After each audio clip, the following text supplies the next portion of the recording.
A vibrant young woman making a fresh start in life. My sister had a great sense of humor. She was just full of life and ideas and fun. She had a new graphic design job, a new relationship, a new place to live. She was looking to a new future. Is mercilessly slaughtered in her home. The person slit her throat. It was a shocking murder. Whomever the attacker was extremely disturbed. You just can't register it. She didn't have any enemies. Everyone loved her. Investigators tracked down multiple suspects.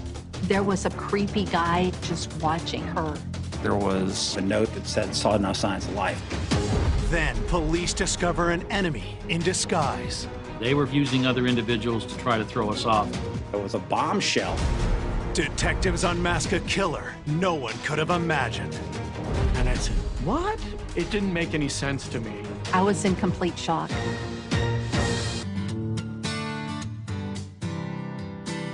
Gulfport, Florida is an idyllic community, complete with sun, sand, and seaside charms. Gulfport is kind of a classic southern town. It's kind of an arty community now. Gulfport has a beautiful beach, and people are very friendly. I never felt unsafe living there. On May 24th, 1984, Gulfport's laid-back lifestyle is shattered when a disturbing discovery is made. A woman was checking on her neighbor, and when she didn't answer the door, she viewed inside one of the windows and saw a body laying in a pool of blood. And that's when she called 911. Homicide detectives are sent to the address in Waterview Park. Entering into the residence, I noticed broken glass, and I saw the victim's body. There was a copious amount of blood pooling around her head. She looked like she had been hit with a blunt object. There were several stab wounds up and around her neck area, like it was an attack of rage. The victim was partially clothed in a black teddy over a white t-shirt. It was kind of unusual for someone to wear a teddy on top of their t-shirt. It was unsnapped at the crotch, and so I had suspicions that she was sexually assaulted. Even though the area was so gory, she had no blood on the soles of her feet. And that was important because you could see bloody footprints, and it appeared to be a barefoot as well. We surmised that the perpetrator stepped in the blood after the attack was over. The scene is so bloody, it's not yet clear what exactly happened. The body is sent for autopsy while detectives continue surveying the home. There was blood on the bed, blood smears on the drapes, and blood on the windowsill. Possibly the attack started in the bedroom area and then traversed over into the living room. The trail of blood would indicate that she was fighting throughout. I think she was able to get away from her assailant and run through the house and open the door. There was some blood and hair on the door, and it looks as though she was stopped, drugged back in, and then finished. Upon examination of the residence, we couldn't find any type of weapon. The crime scene was indicative of a very involved struggle, yet there was nothing knocked over or in disarray in the house. Now, it's possible that could actually happen that way, but it's also possible somebody went back in and cleaned it up. Police speak with the woman who found the body. She tells them the victim is her neighbor, Karen Gregory. She said the victim's boyfriend, David, was at a conference in Providence, Rhode Island. David had not heard from Karen, and so he called and asked if she would check to see if Karen was okay. Born in Albany, New York in 1948, 36-year-old Karen Gregory was a loving and kind free spirit. She was the center of attraction at any gathering, and people just loved her. Karen had a great sense of humor. She was a really good artist, had a great eye. She was a smart woman and very clever and witty and talented. Karen loved to seek out new places and was always up for an adventure. She traveled a lot. She would go to Jamaica and explore. And I think her ultimate goal was to go to Jamaica and teach art. Before Karen can make her dream move, a chance meeting in Florida changes her plans. And then she met David. David was an interesting character and probably a match for my sister's wit. He was very clever, very intelligent. David was a therapist for PTSD Vietnam vets, and they were just a really good match for each other. They were probably almost a year into the relationship where she had been visiting enough and staying there enough that it was time for her to move in with him. This was a new beginning. She had a new graphic design job, a new relationship, a new place to live, and I think she was looking to a new future. She had just moved in with David the day she was killed. Who would take away Karen's life in such a horrific manner, and why? Detectives hope clues at the scene will point them to the killer. Well, we found the Village Voice publication from Providence that struck us as really strange because David was supposed to be up there at the time. That newspaper actually was dated the day that Karen could have been murdered. Was David really in Providence, or had he returned? Before detectives can contact David to question him, they find another lead outside. A note was placed on the car. The context of the note itself was quite telling. It says, "Came by, I have something for you," but there was no sign of life. Rather brief note. But obviously, the no sign of life would, send up a red flag. The note is signed by someone named Peter, but there's no other information, so police have no way to track him down. Officers collect the note as evidence, as Karen's family is notified of her death. The day I got the call was just a beautiful, warm day. This isn't the kind of day that these things happen on. They had found my sister murdered. And I said, what? It didn't make any sense to me. And my mind just went through all of these situations to make that call impossible. And everything will be okay.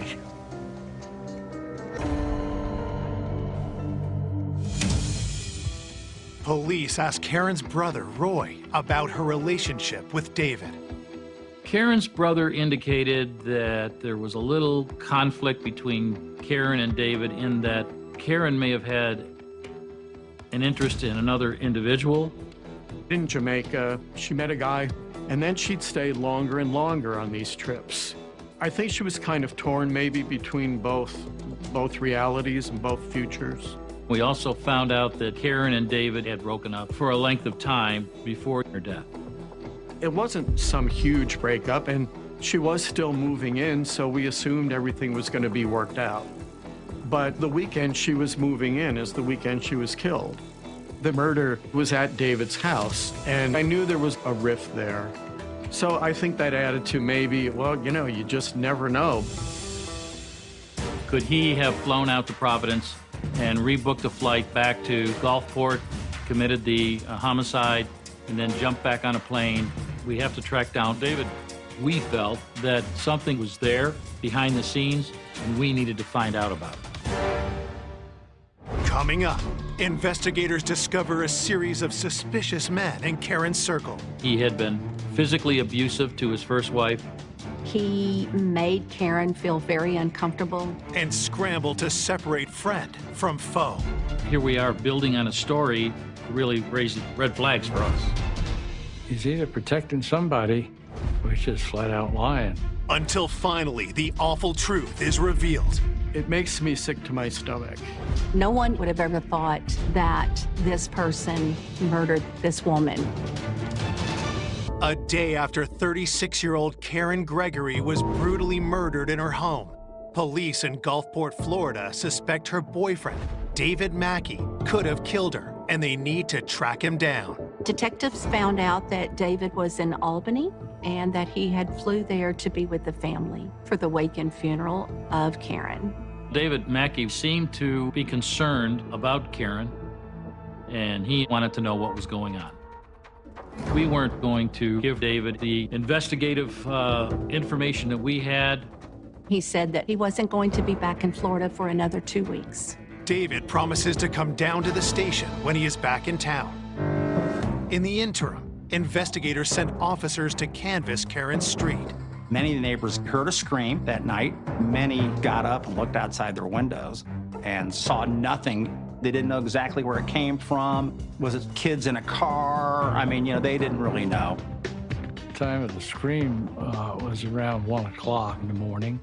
There's some thought the time of death was during the scream. She wasn't discovered until midday the day after that. The head of the neighborhood watch is one of Karen's closest neighbors and a familiar face detectives can rely on. George Lewis was a Gulfport firefighter, had grown up in Gulfport. All the police officers knew him. George and his wife, Linda, were very good friends with Detective Larry Tossi. Well, having somebody like George to depend on was very, very comforting in that if something was going on in the neighborhood, he just was that kind of neighborhood watch guy. George said that he was working in his garage, which was across the street from the murder scene. He said he heard a faint scream. He had the radio up loud. He even went out in the street, didn't see anything. But George did see something the day before Karen's body was found. George Lewis described seeing this guy pull up in his car and walk up to the door and then write a note and put it on the windshield of one of the cars. Did George see Peter, the man who wrote that note? He didn't know Peter Cutt. It was certainly something that the police wanted to look into because that was the only person they're aware of that went to the house during that time frame. The next day, as police are figuring out how to track down Peter, they catch a lucky break. In order to release the remains of the body, Karen's old roommate was asked to identify the victim. And at that time, she brought another person with her. And he identified himself. It was Peter Cumble. Investigators bring Peter in to answer some questions. I noticed the scratch on his hand, thinking, maybe it was done by Karen. He noticed me looking at it, so he moved his hand. They asked him about that, and he said that his dog did it. Peter confirms to detectives he is the one who left the note for Karen and says he was at the house around 7:30 p.m. He had been invited to dinner by Karen. They'd known each other for maybe a year. They were both reggae music fans. He was bringing back a music tape, and that's what he was referring to when he said, "I have something of yours." Not having anybody respond to the knock on the door, he just left the note and left. During the interview, he didn't seem very upset. Portraying that he was such a close friend to Karen, it kind of struck me as being, strange. Detectives ask where Peter was when Karen was murdered. Cumble's explanation for where he was that night was he was at home. He did indicate that his roommate could verify that. He answered the questions, and he was amenable to whatever I asked him to do. Peter provides police with his fingerprints and footprints, and while they let him go, detectives will keep an eye on him. We weren't eliminating Peter Cumble from the investigation. 3 days after the murder, police received the medical examiner's report. Karen had dozens of stab wounds on her. And it wasn't until they had cleaned her up they realized that the person slit her throat. Karen was tortured. The time of death was a day and a half before her body was discovered. The report also confirms another disturbing fact. The autopsy determined that a rape was involved. The examiner found semen, but it wasn't enough to make comparison. And DNA at that time was in its infancy. Thinking about what she went through, it makes me sick to my stomach. You just can't register it. She didn't have any enemies. Everyone loved her. After 2 weeks out of state, Karen's boyfriend David returns to Florida and is immediately interviewed by detectives. David was still very upset. He said he loved her and they were getting serious with each other, and that she had finally found what she was looking for in life. When detectives reveal they know he and Karen had issues, David brushes it off. He repeated it was all good. They were in love with each other.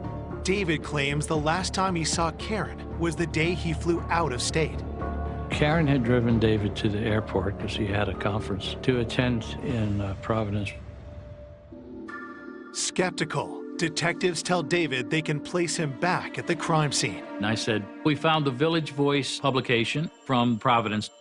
It was dated the night of the murder here in Gulfport. He indicated to us he had purchased the Providence publication to check on the weather before he had left. He told us it was at the newsstand in Gulfport a couple of days prior to the homicide. We have to look into that. Detectives ask David point blank if he murdered his girlfriend. He became frustrated, in my opinion, that we'd be looking at him instead of spending time looking for the real killer. He was pretty adamant in the fact that he was off doing a conference in Providence and he hadn't gone anywhere. He said, I want to be as much of a help rather than a hindrance as I can. He was also asked to submit foot samples, which he did as well. When asked who might want to kill his girlfriend, David gives a name detectives recognize. David informed us that he felt that Peter Cumble had some kind of an interest in Karen. It became clear that David was trying to blame this on Peter Cumble. Police are investigating the grisly murder of Karen Gregory. Her boyfriend, David Mackey, denies being involved and points detectives towards Peter Cumble, a man police have already questioned and released. In David's mind, he felt that Cumble was someone who had an interest in Karen, like as a potential girlfriend. David wasn't aware of anything about Cumble being invited to dinner and really probably had no real reason to see why Cumble would come by the house while he was gone. He said that Cumble was an acquaintance, but not a close friend. They knew people in the same circles. Peter Cumble was always calling Karen up and that he felt he was going to try to develop a relationship with her, and Karen obviously wouldn't have anything to do with it. David was concerned that Cumble could be involved, and they needed to look at him closely. With nothing concrete to link David to the murder, they let him go. Detectives now need to confirm his claim that Peter had ulterior motives around Karen. When police try to bring Peter in for another interview, they hit a problem. He had left Gulfport right after his first interview. He had went on vacation, and the detectives found that strange, that him being close to Karen Gregory, that he would leave and go on vacation after her death. Without the evidence to compel Peter to return, investigators switch gears and delve deeper into David Mackey's alibi. David had told police he had given a presentation in Providence at 9 a.m. on May 23rd, which would have been 8 hours after Karen was killed. Was it possible for him to have got on a flight, come down, murdered Karen, and got back up to Rhode Island? Detective Sergeant Tossi decided to take flights in the same time frame. I found that he could have committed the murder and get back in time and do his presentation. It would have been tight, but it's possible. Detectives subpoena David's credit card information, but they show no record of David buying any additional flights. David's story about the newspaper also appears to check out. It was discovered that the paper actually comes out 2 days early, and the gentleman remembered selling the paper to David Mackey. David was telling the truth, and his alibi was solid. As weeks pass without an arrest, Karen's friends and family become concerned. Not knowing why or who or how this even happened, you're left with all these questions. The grief was too heavy. There was just a lot of weeping for a long time. Just the slightest little memory of her or thought of her. I can weep right now thinking about that. For such a small town, it was a shocking murder. I can only imagine what some of the women that lived alone in that community felt when there is a killer out there and they haven't been caught. A few weeks into the investigation, detectives get a boost when potential suspect Peter Cumble arrives back in town. He looked a little bit disheveled. He looked a little bit shaky, as if he didn't want to be there type of an attitude. Detectives cut to the chase and ask Peter if he killed Karen Gregory. He was completely shocked. Cumble's alibi was he was at home. But with David pointing the finger at Peter, detectives need to follow up. He was pretty adamant in the fact that, he hadn't gone anywhere and the roommate could be his alibi witness. Anybody can say they're home and they're in bed. In the middle of the night, they can go out and do what they want to do. And that's a very shaky and unsubstantiated alibi. We didn't have much to hold him at that point, so he left. Needing something concrete to tie Peter to the murder, investigators hope his footprint sample matches the one found at the scene. There was a partial bloody footprint on the floor. We did send it off to the sheriff's office. And we waited quite a period of time, and then we heard back that they couldn't find any identifying ridges or swirls. It's a big disappointment to me that our sheriff's office couldn't make a match. Detectives refuse to give up. The photograph of the bloody footprint looks mostly like a smear. So it was sent to Washington for the FBI to look at, which was not uncommon practice, especially if you had something that might be difficult for a local person to do.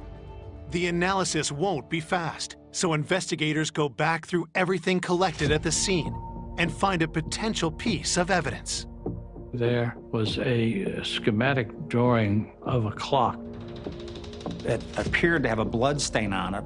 Did the murderer bring that with him and leave that there, forgetting about it? Did he get blood on it while this happened? So it looked like a pretty good clue they needed to follow up on. They were able to determine that these were schematics that had been drawn by Stephen Fischler, who was someone that Karen worked with. Detectives send the blood on the drawing in for testing, and when they look into Stephen Fischler, they discover something troubling. We found out from female workers that they felt uncomfortable around him, that he showed the girls pornography, and they took offense. They indicated they were afraid of him. According to one friend, Stephen Fischler made Karen feel very uncomfortable many times. He made unwanted advances. At one time, he gave her a provocative novel that he was writing.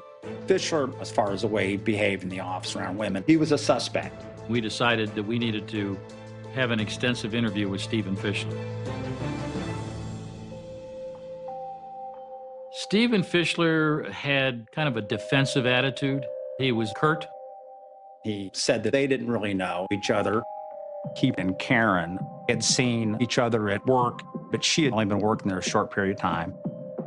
When Stephen was questioned about the schematic, he had no explanation for how it got into her house, other than she probably took it home with her.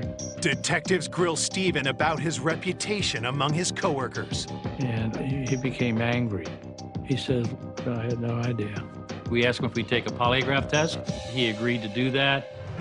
Stephen didn't really want to answer the questions. He was extremely frustrated. Just when investigators think they won't get anything out of him, Stephen says something truly shocking. During the polygraph, he blurted out, "Okay, I did it." Everybody thought, well, heck, this guy is confessing. 2 months after Karen Gregory is viciously slaughtered in her home, her coworker Stephen Fischler has just confessed to police. It was unexpected. Was he really telling the truth? Police immediately begin to press Stephen for details behind his confession. We determined that after talking with Stephen, that he blurted out, "Okay, I did it," just out of frustration. He was angry because he was being accused of this murder. And that was just his personality and his temperament. Stephen retracts his confession and proceeds with the polygraph. He passed the polygraph. It showed no deception indicated. The result was totally unexpected to us. It basically cleared Fischler. But Stevens not off the suspect list just yet.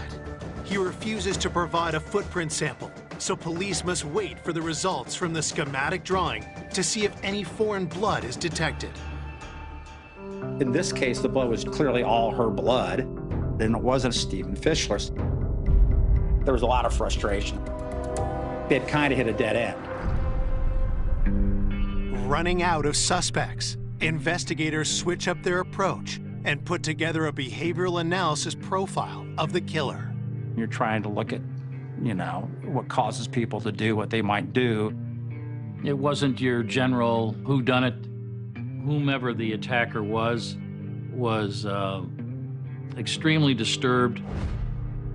He was the type of individual that had various fantasies, sexual fantasies, which drove him to commit the murder of Karen Gregory. Maybe this was a serial killer, which kind of fits into that whole psychological pattern to some degree. It was probably the most difficult case that I had to deal with. 5 months down the road from the homicide, I just couldn't let the case go, couldn't put it on the shelf. For Karen's family, coping with the reality that her killer may never be found is overwhelming. We kind of thought they're never going to solve this, which was just alarming to us. And that's another whole kind of pain. It was a nightmare. She was a sweet, wonderful young woman. And the killer was a brute, who butchered her. Finally, a break comes in December, 5 months after the murder, when detectives make a discovery that revitalizes the case. Tassi was talking to a person who lived a few blocks away from Karen, and that person told him they had heard the scream. She described it as just a wail, and that it was very disturbing. Tassi was like, he didn't realize it was really that loud that actually over 2 or 3 blocks people heard this. This new information is in direct conflict with the statements of the neighborhood watch head. She's several blocks away and she hears the scream, and George is right across the street. How come he didn't hear more than what he said was a faint scream? It didn't make any sense. So we figured we better have another talk with George, which we did. Detective Tassi, he looked at George as a helper to the police case. George was a firefighter, the neighborhood watch guy that was actively out there. When we went over his story, he indicated that he had heard the scream, that he walked to the edge of his driveway, looked around and didn't see anything. Now, George adds a new detail to his account. Now he sees somebody on the lawn under the big oak tree. This story was quite a surprise. Why didn't he report it? Why didn't he call? He didn't really know what to say. I think in many ways he sounded nervous. George describes the person he saw the night of the murder. He said he was like 6'4" and had red sandy hair. He was a big, strong-looking guy. It was certainly something that the police wanted to look into.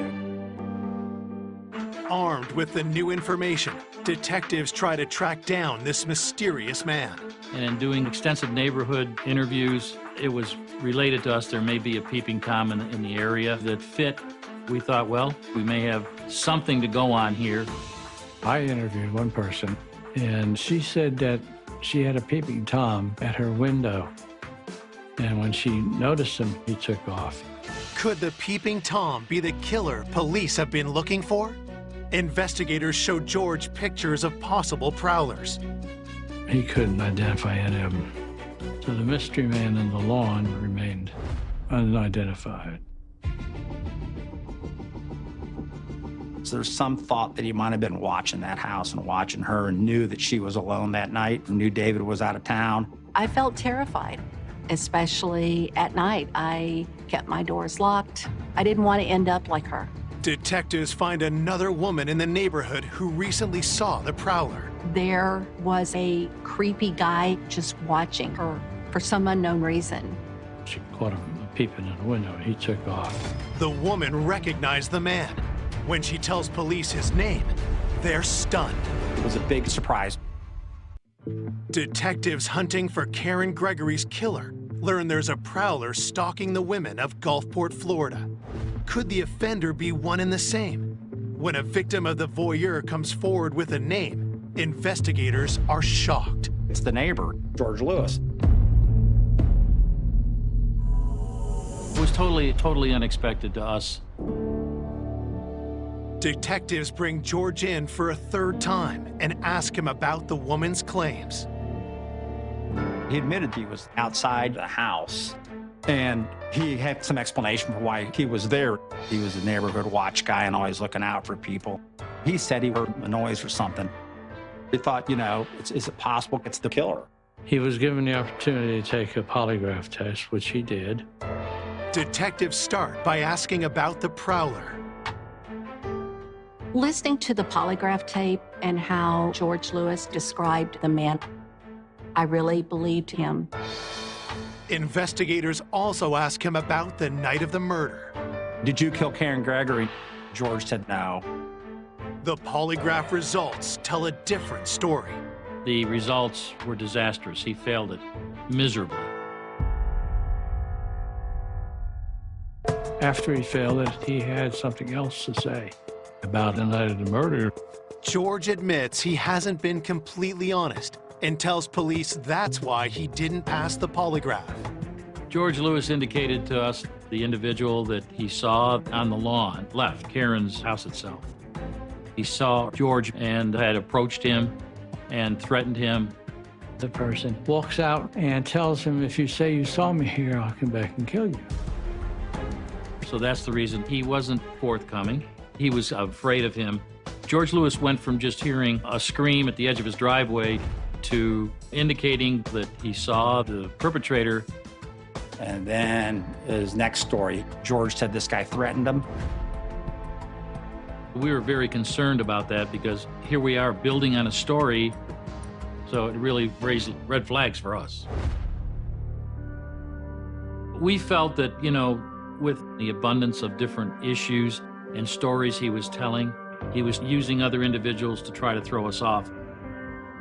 We had asked him to do a composite sketch of the individual that he saw. After the sketch was done, we both looked at each other and said, this really can't be happening. We both came to the conclusion it was George when he was younger.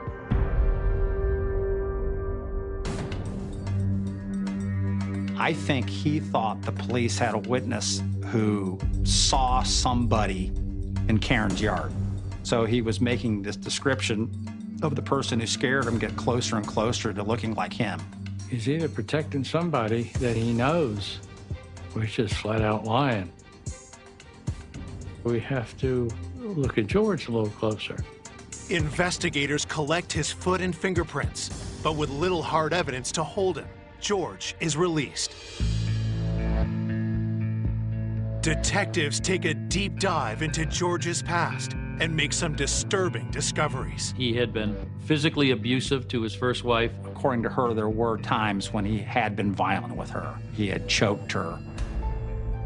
The crime itself shows some pretty deep-seated violence towards women, and I think there was aspects in his background where you could see that. George had gotten into a swingers club.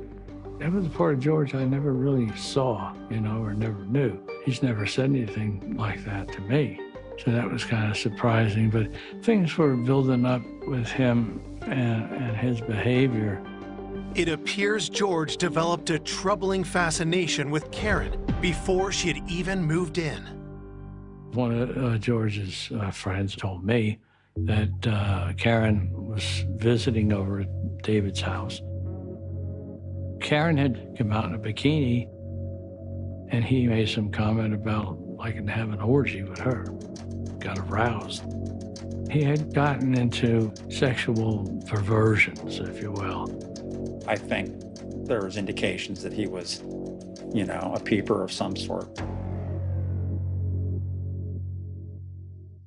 Still looking for hard proof, detectives asked George's wife about the night of the murder. She was woken by the scream.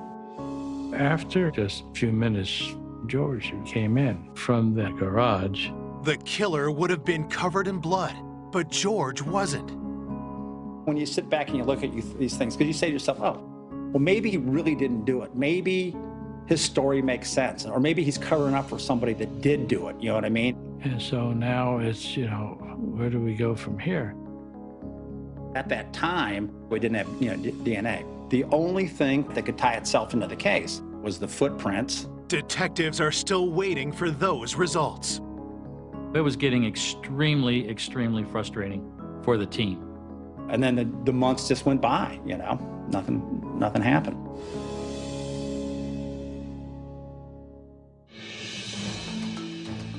It seemed like it was just going to be a cold case. And it's like, well, what are we supposed to do with that? You can't just stop here, but they didn't have leads. They didn't know where to go with it. This is about my sister being butchered to death. We were not going to rest till they found who the killer was. In March 1986, almost 2 years after Karen's murder, the FBI finally finished their analysis on the bloody footprint at the crime scene. The day that the data came back from the FBI, everybody was elated. They showed the ridges on the heel from the bare foot, and they can be identified, compare one to someone else. Detectives have renewed hope the killer is within their reach. We must have sent 20 sets of footprints.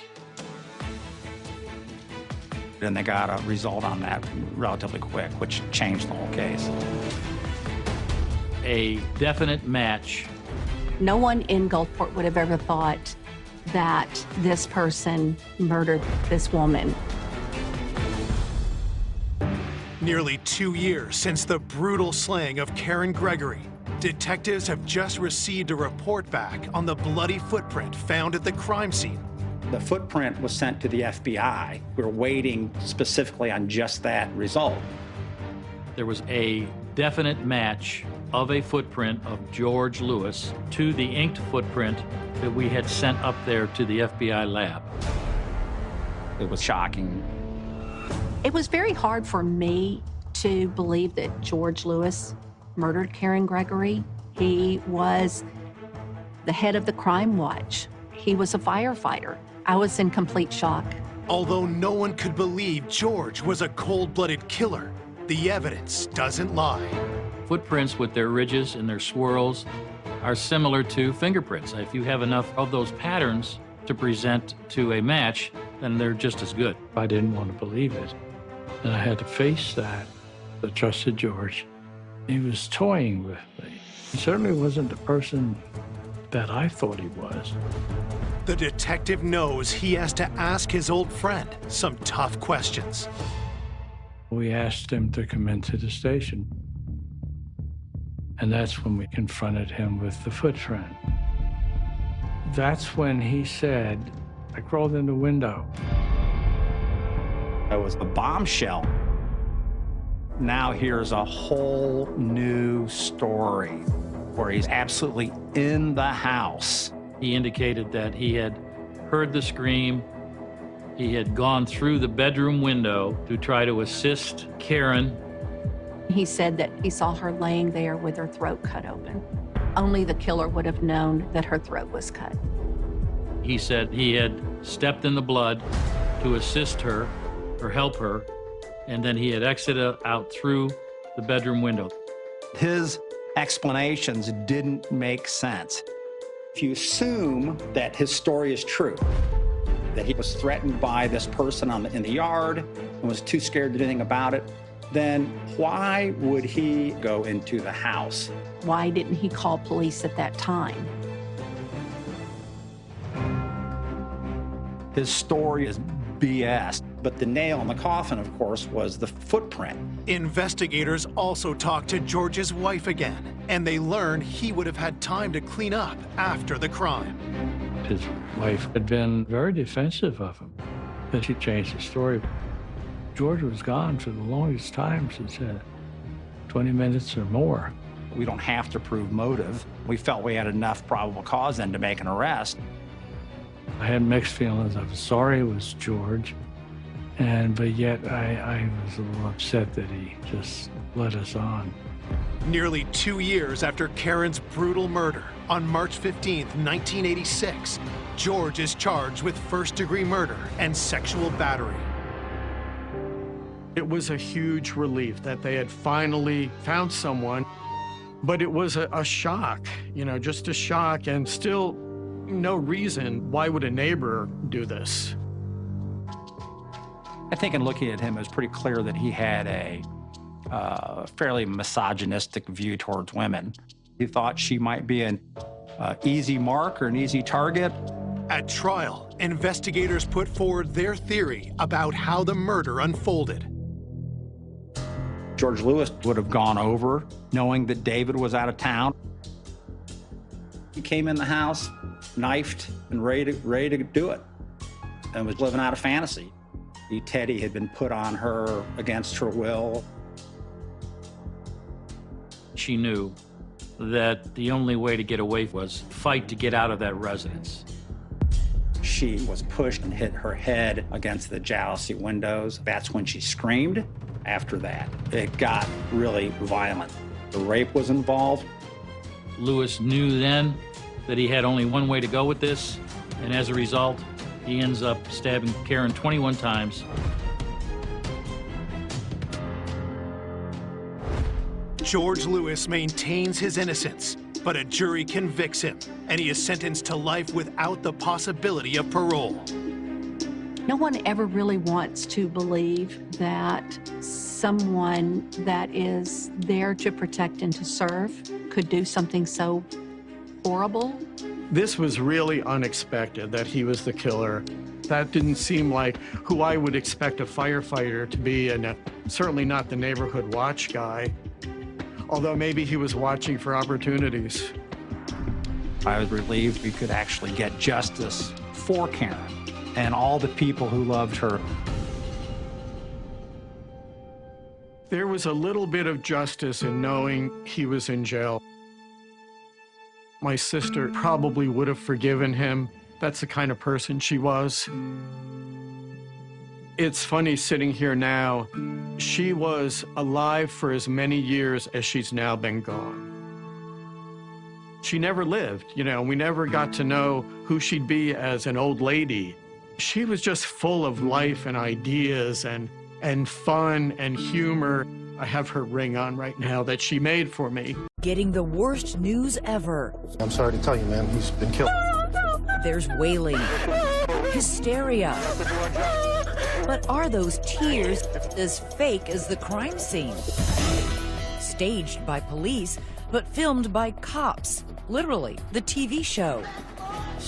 The police say she wanted him dead. They didn't spot anything. That they have proof, caught on hidden camera, hiring a hitman. Nobody's gonna be able to point a finger at me. There's like 5,000% sure. She wasn't just 100% sure. She was 5,000% sure that she wanted her husband killed. But Dahlia says the only reality was getting herself and her husband on reality TV. If they could do it, there's no reason why we can't do it. They wanted to submit that, post it on YouTube, to try to get acting parts. So the goal here was to be famous? She got what she wanted. Work it, work it. The outrageous story that made national headlines. One of the wildest and one of the craziest. The story just got huger and huger. But tonight, she's finally telling her version. This is the first time you have ever talked about this case, correct? How do you explain what we have all seen and heard on those videotapes? With one trial behind her and a new one coming up, Trying to cope with everything. get ready for a he said, she said scandal of sex, lies, and videotape. 3 words to describe Dahlia. Liar, liar, liar. Was the real you the person in those tapes or the person sitting here today? Who is the woman in the video? Good evening, I'm Elizabeth Vargas. David is away on assignment. Tonight, the jaw-dropping story that seemed to go from just married to a murder-for-hire plot in just 6 months. But now that the woman on trial is speaking out only to 2020, things aren't so open and shut. Instead of asking how much did she want to get rid of her husband, her lawyers say you should ask how far did she go to get on reality TV. Here's Amy Robach. Palm Beach, Florida. Mansions face the shoreline. Pricey jewels fill the store windows. Bentleys dot the boulevards. But just down the road, the bling disappears as if a wave swept it away. If Palm Beach is high-end, top chef, Boynton Beach is meatloaf. A tropical blend of strip malls, side by side with palm trees, retirees, and young folks just starting out. It's home to petite, soft-spoken Dalia DiPolito. She is Boynton Beach's most unlikely and notorious celebrity. I didn't do anything. The wrong kind. Miss DiPolito, is your husband Michael? Her road to infamy began with this video. It looks like police telling Dalia her husband of just 6 months was murdered. Okay, I'm sorry to tell you, ma'am, he's been killed. But watch closely, because nothing in this case is what it seems. Try to calm down.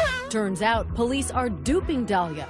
That whole crime scene, it's fake. Police claim Dalia ordered a hit on her husband and that they have hidden camera video to prove it. Nobody's gonna be able to point a finger at me. First comes love, then comes marriage, then murder. This story was on newscasts everywhere. Dalia DiPolito, she is the Boynton Beach newlywed. Caught on tape taking a contract out on her husband. The hitman turned out to be an undercover cop. Police staged a fake murder scene. For 6 years, hounded by the press, but never saying a word. Until now. Walking on the sidewalk right now, this doesn't happen very often. No, this doesn't happen at all. This is the first time I've had to walk in a long time. Yeah, your every move is monitored. She's under house arrest, accused of solicitation to commit murder, tethered to an ankle bracelet. That's what it looks like, and it doesn't come off at all. She says she's on medication for what is unsurprising, depression and anxiety, and that faith is what gets her through each day. Her favorite escape? Listening to worship music. Her favorite band? Hillsong. All the songs are just about people going through struggles. I feel like I'm, casting away the negativity and just really bringing in light. What's been the hardest part? Not knowing when it's over, not being able to leave, watching everybody around me being able to come and go as they want, and I can't do that, and just trying to be happy for them as they're coming back and forth and stuff. Her downfall began, she says, the day she met what she thought was her dream man. What was your initial impression of Mike DiPolito? Charming. He was a workout fanatic and self-employed marketer, and more than a decade older. But no matter, they had instant chemistry. What drew you to him? He was really, really engaging, and I felt a really strong connection. We seemed to hit it off really quick. What do you think Michael saw in you? My personality. I guess we were active sexually. That seemed to be on point. Well, there was that. And of course, Mike had a Porsche, seemed to have plenty of money, and a nice new condo in this complex, Renaissance Commons. What better setup to start a new life? I would say I was naive in that I just never imagined something out as crazy as what happened would happen. You would never see that coming. Indeed. Who would have imagined that the DiPolitos would be a duo on the tip of so many tongues? Dalia DiPolito. Dalia DiPolito. When people hear the name Dalia DiPolito, what do you think comes to mind? Everything negative. All the headlines, the person they're describing, it's definitely not me. When Dalia sat down with us for her first television interview, she wanted to talk about a very different Dalia. A girl with a normal upbringing who danced, played sports. I had a really great childhood, happy, had a lot of friends. She went to Catholic high school, then on to college, and soon after got a real estate license. A career choice as natural in South Florida as sunscreen at the beach. For someone with a personality like she describes. I didn't have a hard time getting along with people. Shirley didn't have trouble getting along with Mike. The two lovebirds were so happy dating, it was only a small issue that he was, well, married to someone else. I was told that he was going through the divorce proceedings. Would you have had a problem had that not been the case, if he just was a married guy who was looking for some fun on the side? Yes. Mike had a past, but he says so did Dahlia. Mike says Dahlia wasn't just selling real estate, she was selling herself as an escort. Well, I didn't meet her in church. That's obvious. Needless to say, you know, I was married. I made a bad decision. I called her an escort, and she came. Okay, so it may not have been exactly a fairy tale romance, but Mike says he fell for her regardless. And just a few months later, he got divorced, and they wasted no time. 5 days later, they were married. Why rush into the marriage? Why say, okay, your divorce is final, let's run to the courthouse and get married? It clearly wasn't well thought out. But from all appearances, it was working out. By day, the newlyweds exchanging love notes. We weren't like the party type or anything like that, and so I liked the homey type of, you know, environment. Their nights, Dahlia says, often spent snuggling at home watching reality TV. Shows like Cheaters and Real Housewives of New York. Hey, no, it's not right. Are you gonna fight with me now? Did Mike love it? Did you love it? Did you love it together? He liked the fact that people would be on these shows and essentially get paid to do nothing. It's just watching them at home or on their couch. Back then, it was all innocent fun, she says. Two people just dreaming together of being on TV. He said, you know, if they could do it, if you're watching these people do it, there's no reason why, you know, we can't do it. We look better than those people, and why not? But Dahlia says there was a darker side to Mike, something he was hiding, something big. After months of being together, his probation officer showed up at our home, and I had no idea who it was. When he told me, he just completely downplayed everything. She says Mike failed to mention he was a convicted felon. Years ago, he'd been to prison for fraud after scamming investors out of tens of thousands of dollars. Probation until 2032. Right, and that was something else that I didn't know either. I wouldn't have dated him if I would have known. That's just silly. That's a lie. She's lying. Mike says he was trying to live a very clean life to be sure he didn't violate his parole, which is why he got worried a couple of months into the marriage when strange things start happening. 7 years, I guess, prior, I had no run-ins with the police. I meet Dahlia, and then within 6 months, I'm probably pulled over, had my house searched, and grabbed at every other area in Palm Beach probably 8 times. The cops say there's a reason they keep pulling him over. They are getting anonymous tips that he's dealing drugs. And I'm like, well, how's this happening? Strange things going on in his life and in Dahlia's too. Police say after just 6 months of marriage, she has other men in her life. Men who are helping her with a secret plan to get Mike's money, his condo, and get him out of the way. One of those men is in the front seat of this car. Your life straight after this, seriously, don't ever do this, you know? And they're not talking about the weather. Killing somebody, come on. I mean, that's, you know, nobody's gonna be able to point a finger at me. Next, the honeymoon is over. I was a little surprised. It wasn't like, you know, kill him nicely. It wasn't even like, do it nice, don't hurt him. Or Dahlia's alleged scheming is about to become a video sensation. I'm a lot tougher than what I love. I know you're like, oh, what a cute little girl, whatever. You know, but I'm not. I could just watch the video over and over. It just is one of those clips that never gets old. Stay with us.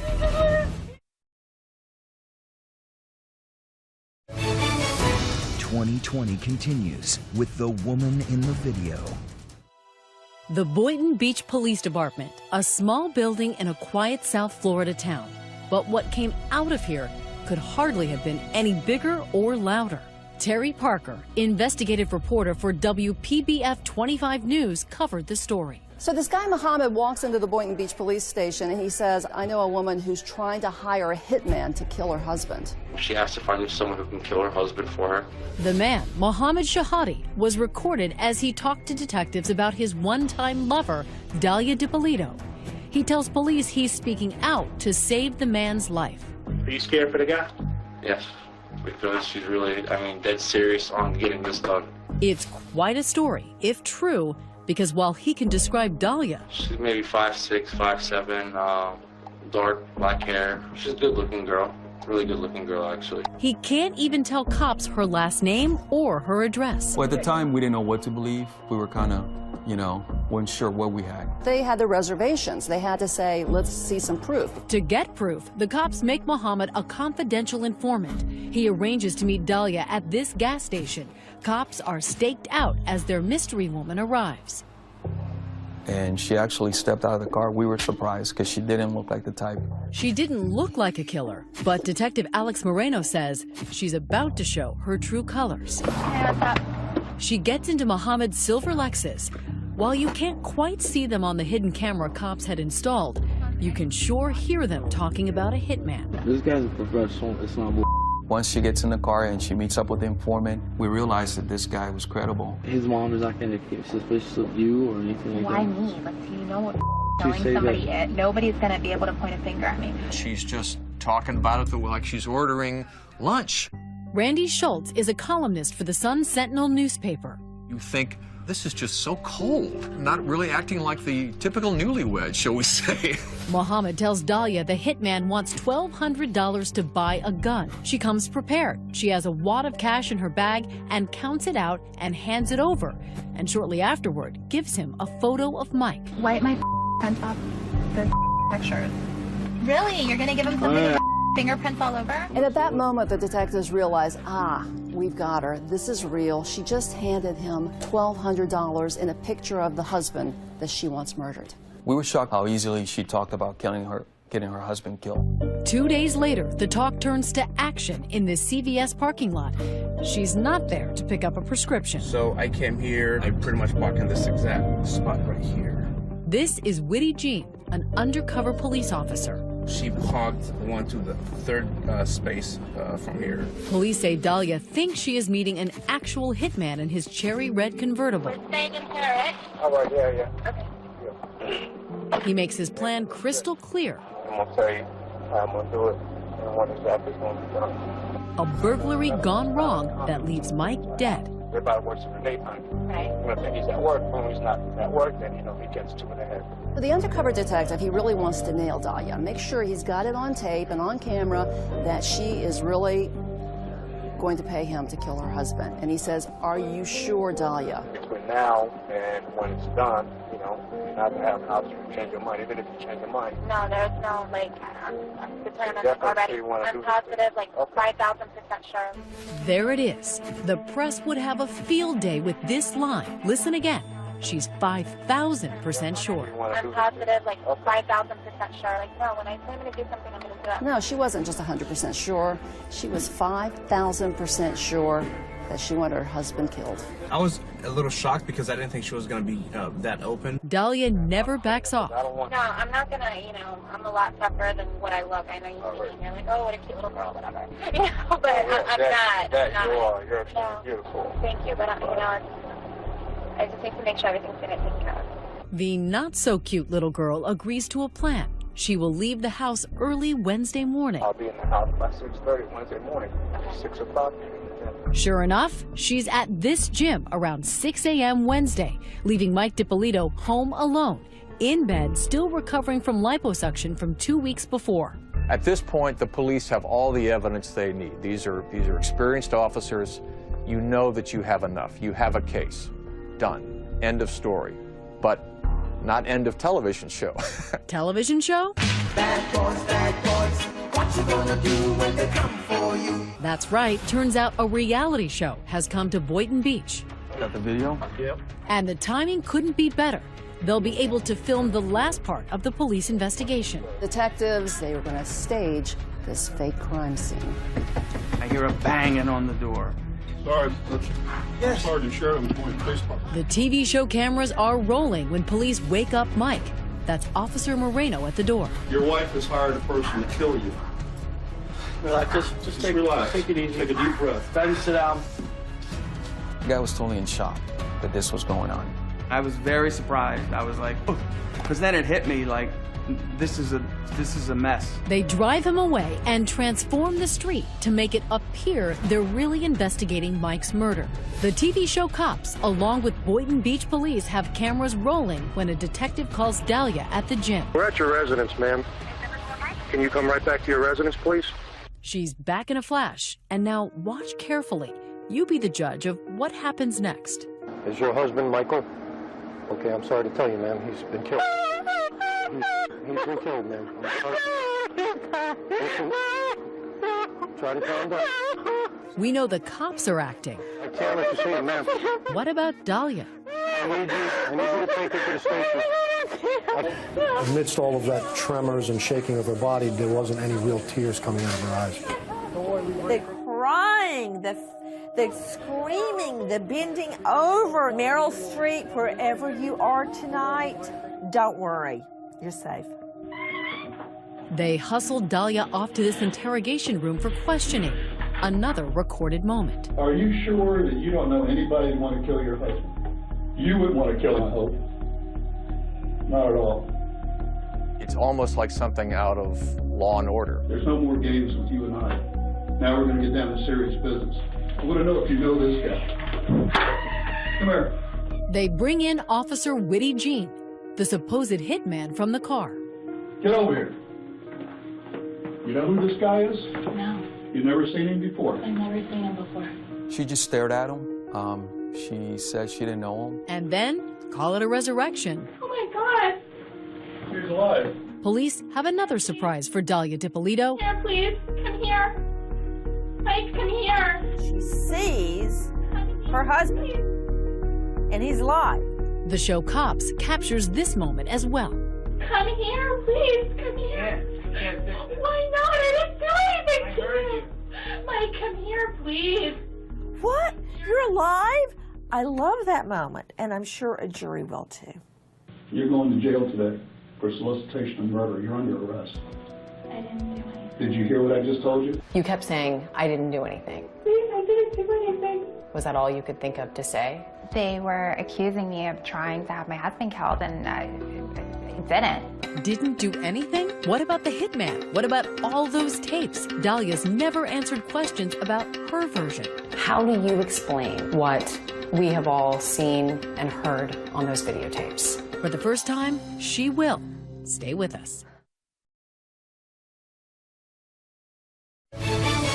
We return to 2020 and the woman in the video. I didn't do anything, and I didn't plot anything. Police say she thought she'd gotten away with it.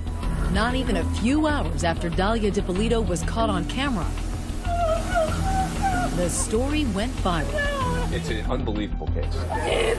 Caught on camera trying to hire a hitman to kill her husband. Bombshell tonight. A newlywed in Boynton Beach, Florida.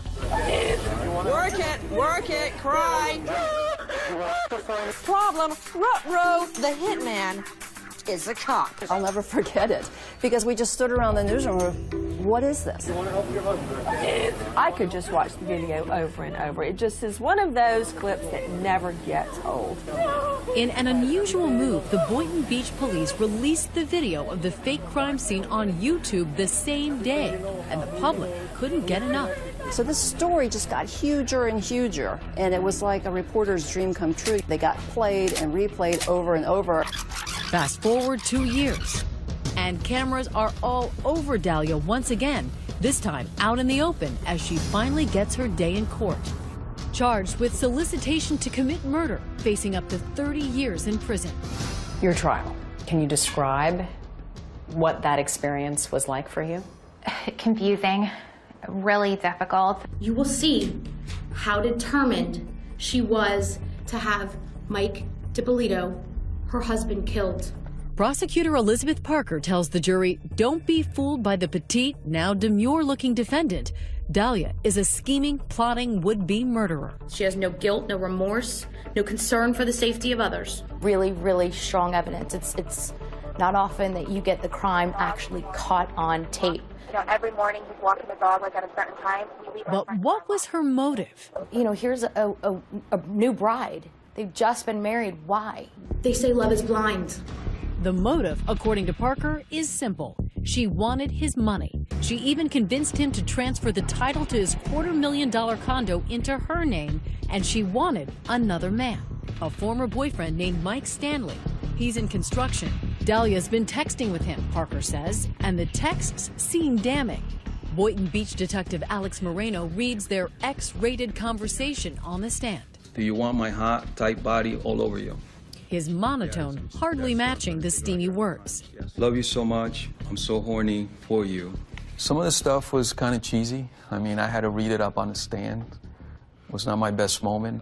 Baby, I love you, and I only want to you. The evidence with Mike Stanley, huge motive for why she wanted her husband out of the picture. 893 text messages between the two of them. She's shameless about the way that she uses her sexual power to get what she wants. And what she wanted, Parker says, was to get her husband out of the way by planting drugs on him and calling the cops. That's why Mike DiPolito kept getting pulled over by police.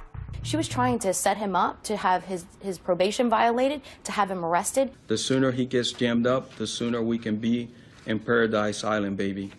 There were text messages presented at your first trial, sexually graphic messages between you and a man named Michael Stanley.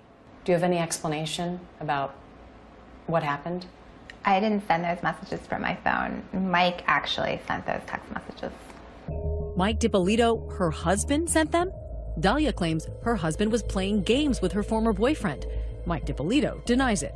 But Parker says when Dahlia's plan to get her husband put into prison failed, she took it a step further. If she couldn't send him to the big house, she'd get rid of him altogether. Yeah, but killing somebody, come on. Nobody's going to be able to point a finger at me. But as damning as those tapes may seem, Dahlia's trial lawyer, Michael Selnick, has a defense, and it's unforgettable. It was never anyone's intention to harm anyone. It wasn't a murder plot, he says. It was a stunt. It was a hoax. It was a plot to get on television, a reality TV defense. The plot seems to thicken and thicken and then thicken again. I've seen a lot of wild and crazy defenses in my day, and this is certainly one of the wildest and one of the craziest.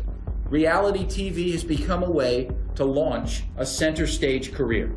Selnick tells the jury Michael DiPolito wasn't a victim. He was an accomplice, that Dahlia, Mohammed, and Michael were working together to create some kind of videotape to try to land themselves as stars in reality TV. The website name is, it says, welcome to realitytvcastingcall.com. Selnick presents a computer forensic expert who found that Dahlia had searched reality shows on her computer. The thing about reality TV is that anybody can do it, anybody can become famous. And a professor and expert in reality TV who explains how alluring it is to many people. If there's any way the defense is going to win here, I think she needs to take the stand. But she didn't. Why didn't you testify? It was a daily, yes, you're going to testify, no, you're not going to testify. And Did you want to testify? Yes, I did. You regret not testifying? Absolutely. Judge, the defense is going to rest. Still, as the jury goes to deliberate, Dahlia tells us her side was confident. I never had the impression or the understanding from my attorney that losing was a possibility. Everything was always, you know what, we got this. Wow. We have really good poker faces. These jurors say they consider the trial a disaster for Dahlia. I'm really surprised to hear that she thought it was going well. In fact, it took just 3 hours to reach a verdict. Has our jury reached a verdict? We all just said, well, she's guilty. It was just kind of unanimous. We find the defendant guilty of solicitation to commit first-degree murder. As for the reality TV defense? And the defense didn't present anything that really represented this was for a reality TV show. There was nothing. For them, the tapes told all. And she said, I am 5,000% sure. And that did it for me. I ask you to have some mercy. At her sentencing, Dahlia's mother, brother, and sister begged the judge for leniency. I need her here. Why did you get so emotional? Hearing my sister talk about how she's looked up to me. And she wished I could go, you know, and watch her get ready for prom. It was really emotional because I really value my family. Your web of deception. The judge is unmoved. There is absolutely no moral justification for your conduct. It was pure evil. I'm sentencing you to 20 years in the Department of Corrections. And when he said 20, it just it was numb. But when we return, a courtroom bombshell. She's getting a new trial? Exactly. Were you surprised? A new trial with 2 new lawyers, and guess where she found them? On TV. Mark Eiglar's. But here's the good news. I think the law is on the side. They say they have a winning strategy. I am 5,000% sure Dahlia DiPolito is innocent. And it comes from yet another TV show. Burn Notice. I want to pay you a lot of money to kill a lady. This episode has a plot twist that sounds familiar. I'm here because someone was hired to kill you. Is a TV crime drama the key to the case? Stay with us. I'm not going to, all right?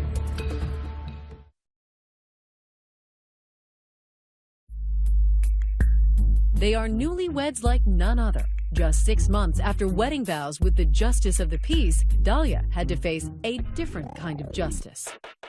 Pure evil. The result? 20 years in prison for solicitation to commit murder. That seemed to be the end of this sordid story. Her husband Mike even had some pity for the woman convicted of plotting his death.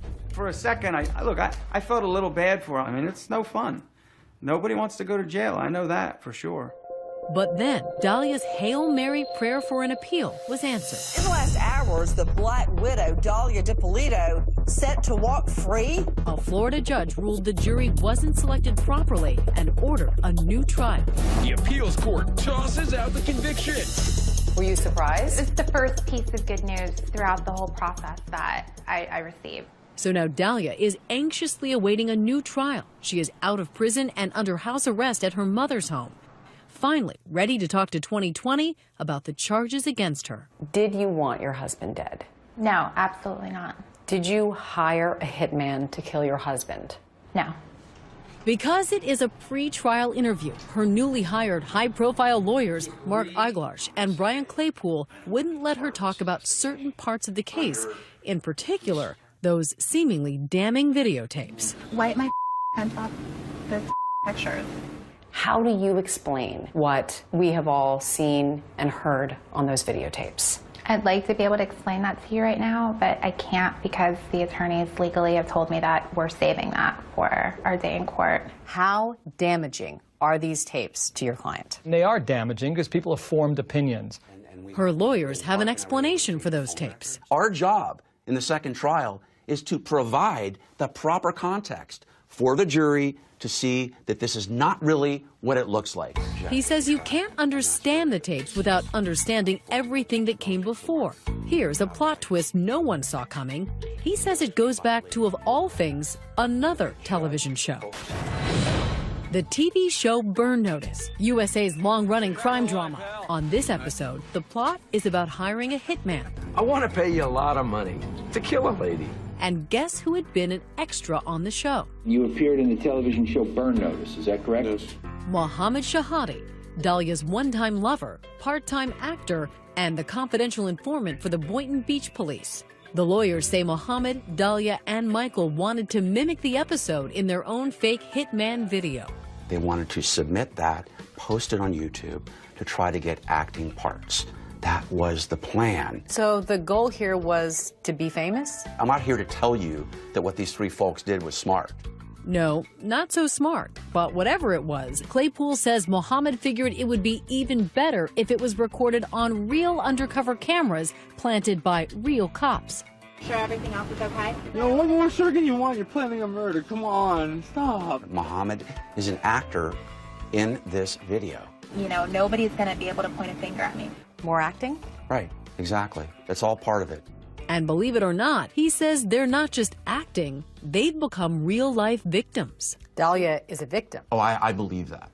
Absolutely. Claypool claims the real wrongdoers in this story are the detectives themselves. How? This special edition of Cops is filmed on location with the men and women. Remember the TV show Cops? They'd been planning to film with the Boynton Beach police for months. When Mohammed walked in with the story about a hitman, Claypool claims detectives thought they had struck gold. What the police department did is they found out she's an attractive woman. In their minds, they're like ching, ching, ching. This is a perfect skit to get on tape. Got the video? She just got in the car. He gets 2 in the head. I get in and out, catch 2 in the head, okay? This is where the explanation gets tricky. Claypool claims Mohammed realized his plans that sounded so good for a fake YouTube video were spinning out of control in real life. He wanted out.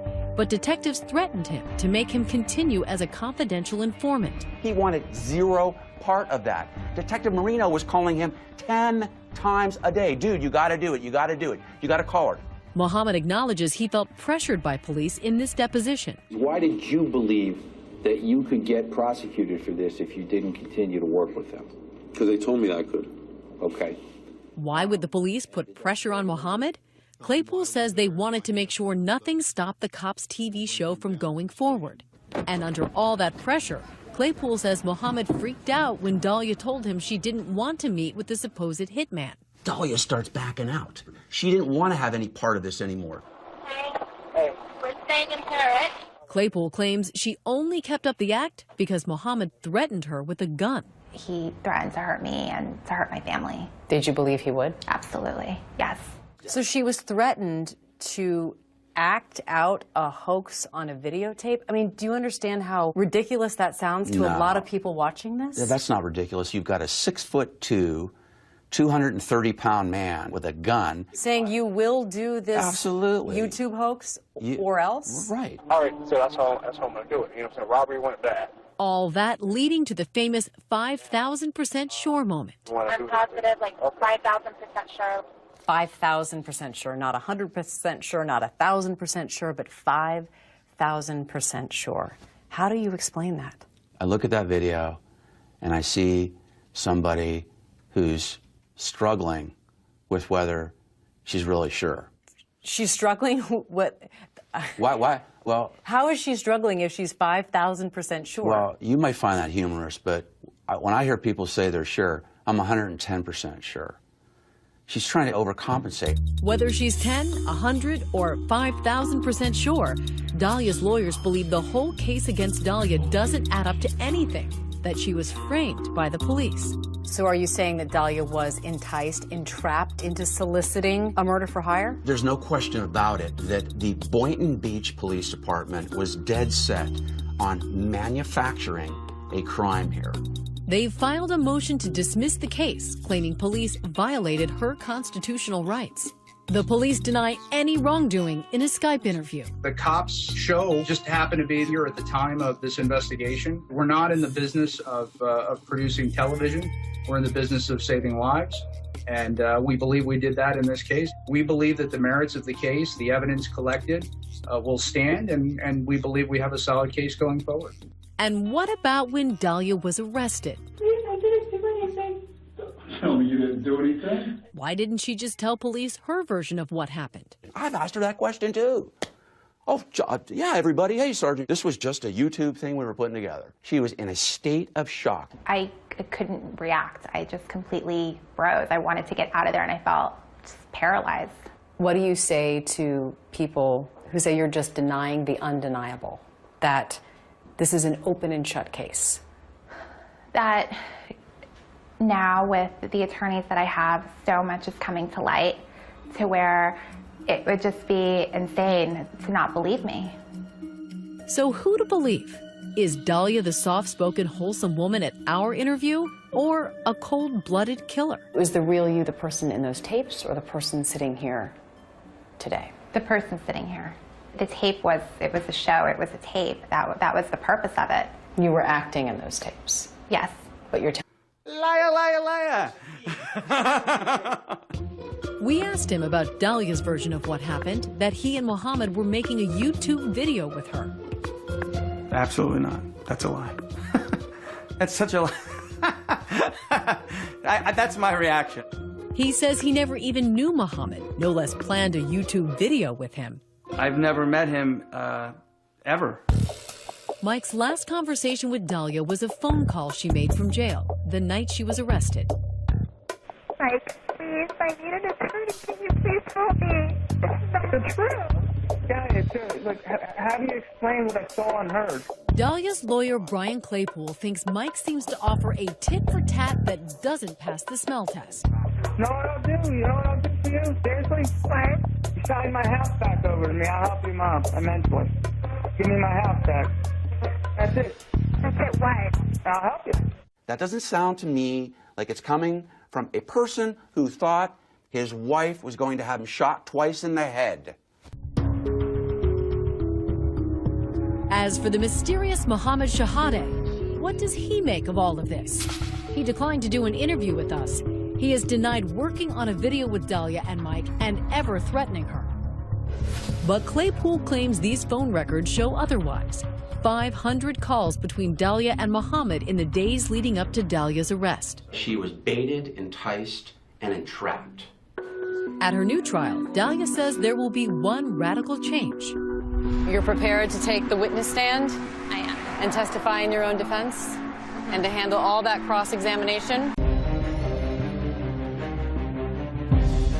I don't think I'd never heard anybody say a wrong word about her. Didn't seem to me like she's got any enemies in the world. Cheshire Fire and Rescue received a call of multiple fires at the property. News of a devastating fire in the Cheshire countryside. Once those fires had died down, there was no sign of her.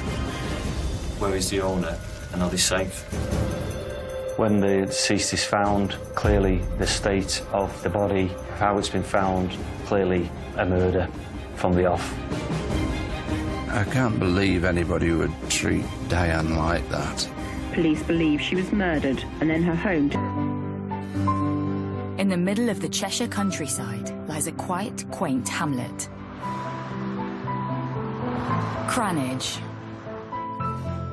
It's quite an affluent area in parts. There's some big houses. There's a lot of farms around there, quite isolated at parts, and dairy farms, chicken farms. As well as being quite small, there's obviously the classic community feel towards it, whereby everybody knows everyone, and that's pretty much central to a place like Cranage. The area is a really desirable place to live. I mean, a lot of people with a lot of money want to come and share what we've got out here. You know, we've got quite a lot of famous footballers in the area. It's a lovely area, and it's just a nice area to live. In the heart of the village sits Parklands Cattery, run by popular local Diana Lee. Diane was a lovely girl that would always help people out. Very, very conscientious. Very bright. You never saw her without a smile on her face. She was always very bubbly and just a lovely person.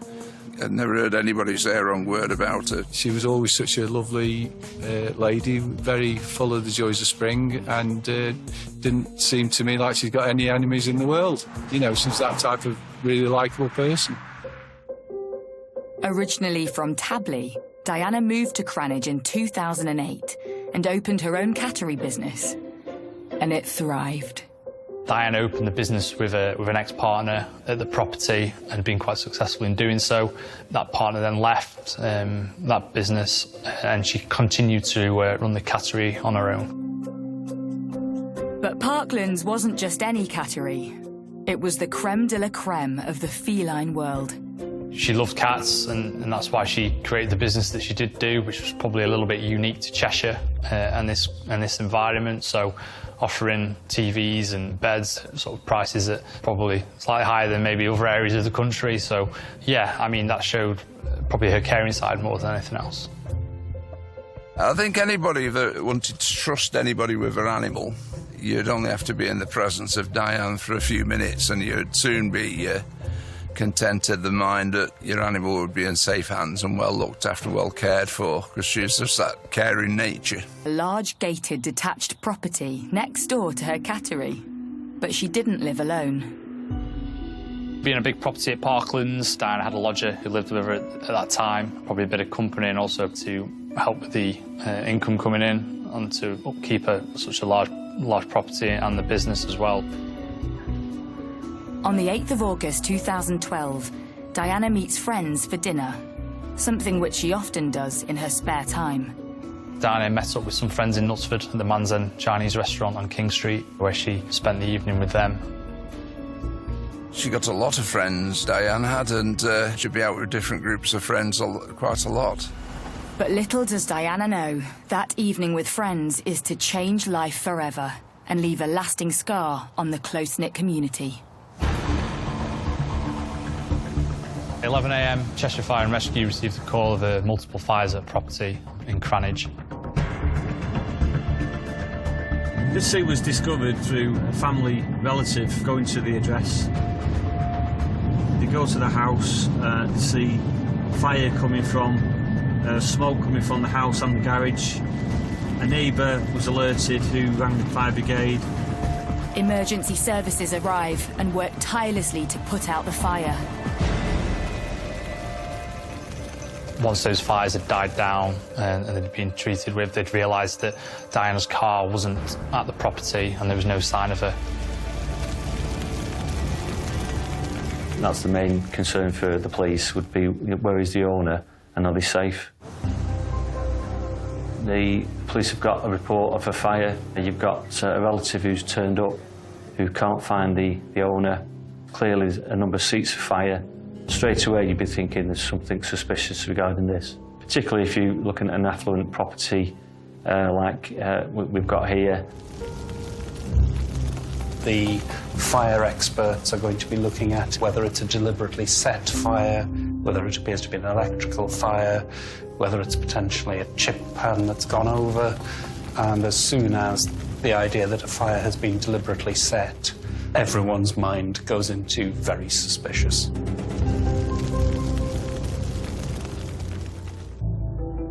Fire officers keep searching the property grounds and enter the adjacent garage. And what they find changes the course of the investigation. They found her body at the property, and at that point, police were called to investigate. When Diana's body was discovered, the most obvious thing that would be clear to the first attenders is that the body was, certainly on the surface, badly burnt. That raises a whole number of possible scenarios. An accident, misadventure. Cheshire police immediately arrive at the scene. In the time I've served in the police as an investigator, I've been involved with many inquiries. The early priorities are the scene, first scene where the victim is. But it's where Diana's body is that raises suspicion. She is found lying face down on a wheelbarrow. She is naked, covered in shredded paper and bedding. Her body battered with horrific injuries. When the deceased is found, clearly the state of the body, how it's been found, is clearly a murder from the off. Police believe the extent of the injuries are not just caused by the fire, so a murder investigation is launched. The most important thing is to preserve the scene. The slightest disturbance of a scene, by trampling through it, walking through it innocently, it causes contamination. So it's really, really important to make sure that it's cordoned off. You only get one go at recovering evidence from a body, and one that is already compromised.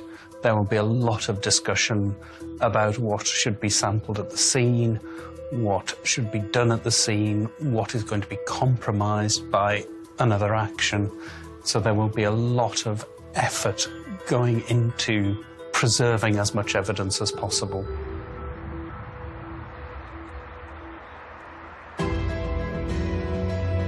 News of the shocking crime spreads quickly through the close-knit community. I can't believe anybody would treat Diane like that and do so much harm. It just seems horrendous. I just can't comprehend it.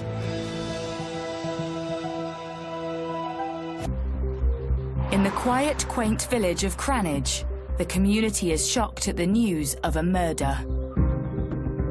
But the previous evening, August 8th, started off like a normal night out for 54-year-old Diana Lee. At 8 p.m, Diana met up with friends and had dinner in a local Chinese restaurant. According to friends, she said goodbye to them at 10:15 p.m. before driving home. Early the following morning, Diana sent a text to a friend. Diana's phone records on the morning of her death showed that she'd texted a friend saying she wasn't feeling very well, she's feeling sick, and that she'd like her to collect a cat later in the day. But just a few hours later, her property was engulfed in flames. Fire brigade and the police attend, and they find the horrible scene in the garage of the victim. She was found dead in her home, and police had opened a murder investigation. News of the horrific attack quickly spreads. The call came through from a contact who had been driving past the area, saying there was lots of activity in Cranage itself, so we decided to come down. When we came down here, there was essentially fire, pumps, as well as emergency services, police and ambulance as well. Whenever you have a scene of maybe 3 or 4 police vehicles and 4 fire engines, you know that something's pretty serious.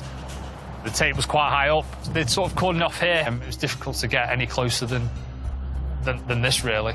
But obviously, there's lots of residents coming down here, trying to find out what had been taking place. And the quiet village of Cranage is now the centre of an atrocious crime, and fear spreads that there's a killer on the loose. The feeling in the community was just of absolute shock, a disbelief that, I mean, things like murders don't happen around here.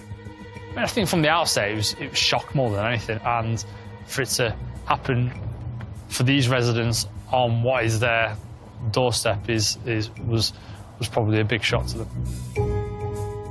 The fears for a community is who would do such an awful crime, and they're still out there. Could they strike again? There was a real lack of understanding of that somebody could do this. The question crossing the community's mind: who could have murdered Diana, and why? Certainly, any murder, there's rumour and speculation about the victim and the motive for a murder, or who could have done it.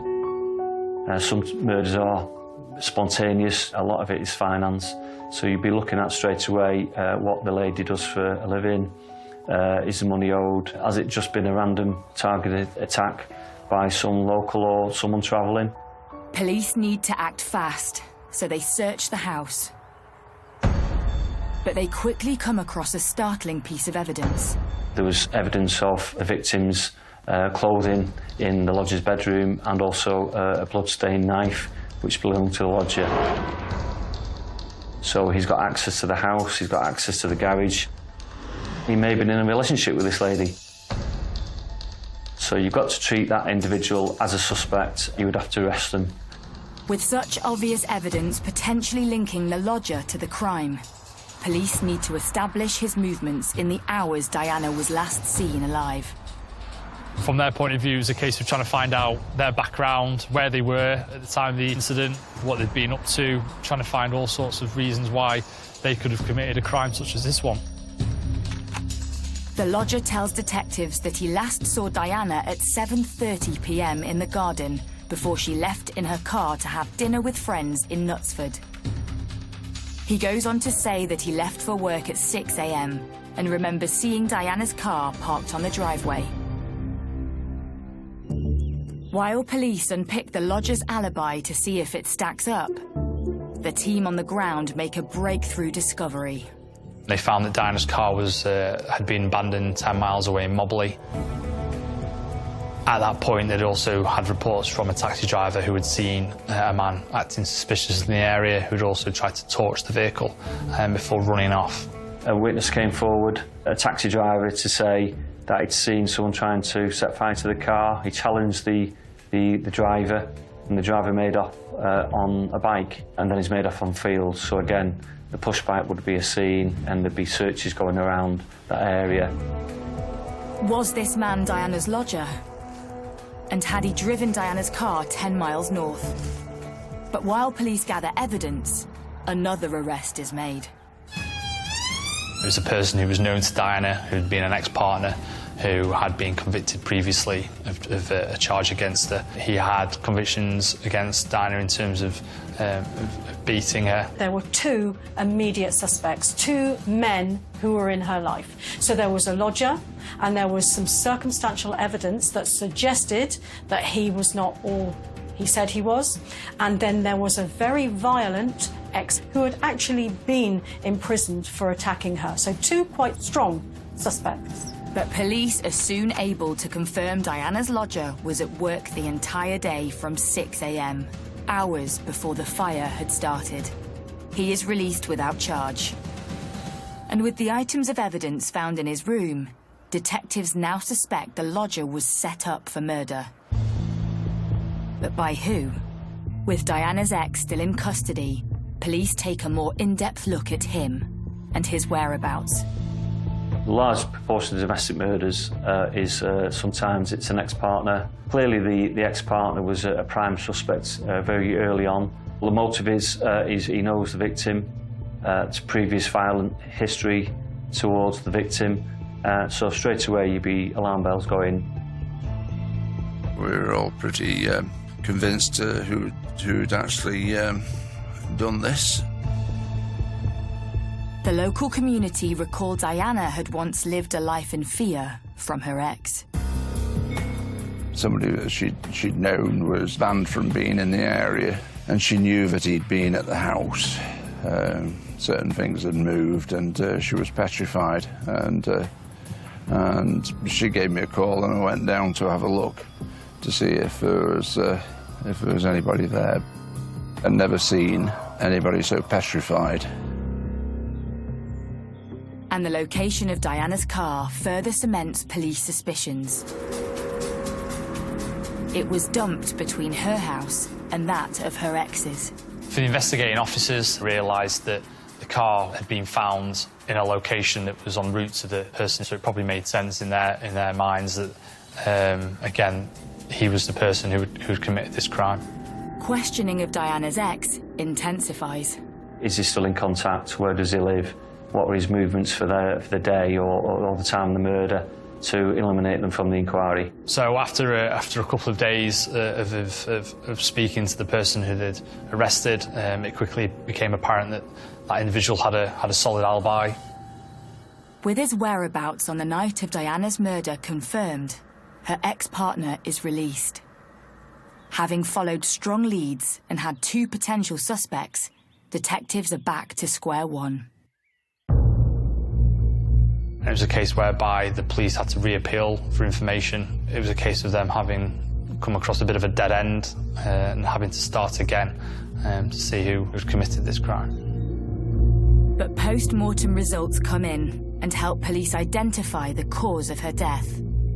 Could this provide further clues to her attacker? If somebody has died before a fire, then you will sometimes see soot in the mouth, you will sometimes see it as far as the larynx.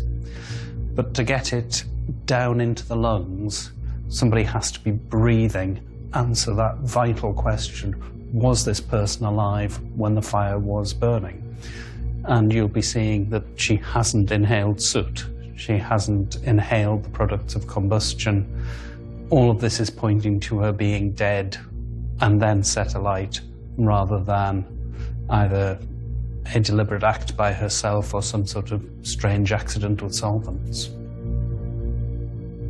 She died of head injuries, so there was clear evidence of bleeding in the head resulting from impacts.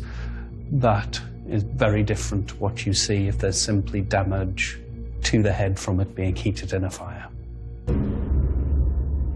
Police now know Diana died before her lifeless body was dumped and the garage set alight, meaning the killer tried to cover his tracks. DNA will be damaged by the heat that the fire produces, but certainly trace evidence, if one looks hard enough, it can be recovered. Forensics locate a small amount of unknown DNA on Diana. And there's something else. There's no self-defense wounds. That information from the pathologist would clearly indicate generally that she knew the person was there with consent in the property, and that they weren't expecting that trauma to be caused to them. Detectives now believe Diana's killer was known to her, so need to delve into her private life and turn to the community for help. Community's key to any murder inquiry because they're the eyes and ears, and they probably hold evidence what they don't know at the time. I get the feeling, as you do in so many of these cases, that Diana was actually quite a vulnerable person. She was living alone. She was probably fairly happy, having come out of an abusive and violent relationship. She was building things up again. Maybe the situation has arose where she was probably too trusting of somebody. Friends expressed their concerns that perhaps all was not as it seemed in Diana's life. I should imagine she was easily taken advantage of in a financial way because she was quite a wealthy lady. A few times when I saw her passing, she seemed like very troubled, as though she wasn't her usual self, and she was obviously hiding something that she was really concerned about, but she never really told me the full extent of it, and that was a bit of a worry for me, you know, what was going on with her. But I think most people would have realised something was not quite right, but because she was a private person, she didn't really explain to me exactly what was going on. And I just said to her, if you ever have any problems, you must report things if there's something you need to report. But she wouldn't tell me anything in detail or anything. With those close to Diana unable to shed light on her private life, the investigation intensifies, and police expand their search, trawling through local businesses and residential CCTV on the night Diana was last seen alive.